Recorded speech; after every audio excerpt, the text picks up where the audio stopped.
Welcome to The Explainer. Today, we're pulling back the curtain on a high-stakes, invisible war. It's a battle that happens in microseconds, every single time you swipe, tap, or click. Get this, $400 billion. That's how much money is lost to financial fraud in the US every single year. And as criminals get smarter, that number is just exploding. And we're not just talking about old-school identity theft anymore. Crooks are getting way more creative. They're now building completely new synthetic identities, kind of like ghost profiles that don't belong to any real person, using bits of real and fake info to attack the system. So, how in the world are banks fighting back? Well, we're going to break it down. We'll look at how fraud has changed, the old defenses, the new AI watchdogs, see how they stock up, and figure out what it all means for the future. Okay, first things first. We have to understand that the whole game of financial crime has fundamentally changed. Yeah, we're not talking about some lone hacker in a basement anymore. Today, banks are up against organized criminal rings using incredibly sophisticated tools, hitting them from all sides at once. For decades, banks built their defenses kind of like a medieval fortress. They relied on these really strict, but honestly, very simple rules to guard the gates. So, the old way was super rigid and linear. A transaction comes in, it gets checked against a fixed list of roles. Like, is the amount over $1,000? If yes, boom, an alarm goes off. If no, it's approved. Simple, predictable, but not very smart. But here's the problem. This old system is just way too easy to fool with new tricks. It leads to a ton of false positives. You know that awful moment your card gets declined on vacation? Yeah, that's this system. And it completely fails to spot the big, organized fraud rings that work slowly across different departments. And this brings us to the AI counteroffensive.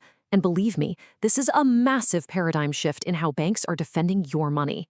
So instead of that rigid guard with a simple checklist, the new way is like having a brilliant detective on the case, one who's constantly learning and adapting. It's not just looking for someone who breaks a rule. It's looking for any behavior that just seems off. One of its key tools is something called graph analytics. It's an amazing way to connect all the dots and see the entire criminal network, not just one bad transaction. It can see if, say, 5 different accounts are all being accessed from the same sketchy device. Another key tool is spotting what are called temporal motifs. Now, that sounds super fancy, but it just means the AI learns to recognize the specific timing and sequence of transactions that act like a fraudster's signature playbook. It's not just what they do, but the unique pattern of how and when they do it. And this is where AI just really shines. It can spot a short, weird burst of activity that traditional systems would completely miss. While an old system might just look at an account's average history, the AI can dynamically zoom in on just a few minutes of suspicious chaos and catch the fraud in real time. So, how do these two approaches really stack up head to head? Well, let's just say the data tells a very clear story. When it comes to just pure detection accuracy, the difference is night and day.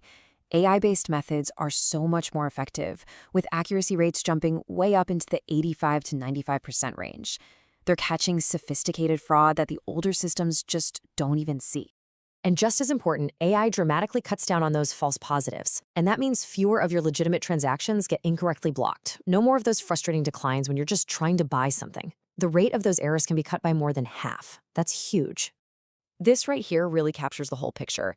You look across pretty much every metric: speed, accuracy, adaptability, and AI and deep learning systems consistently just blow the traditional methods out of the water.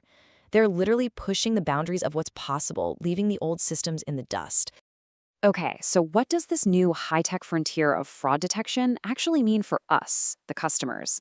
Well, a key trend shaping this future is something called FRAML.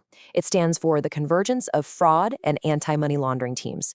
See, for years, these departments worked in their own separate silos, which criminals learned to exploit.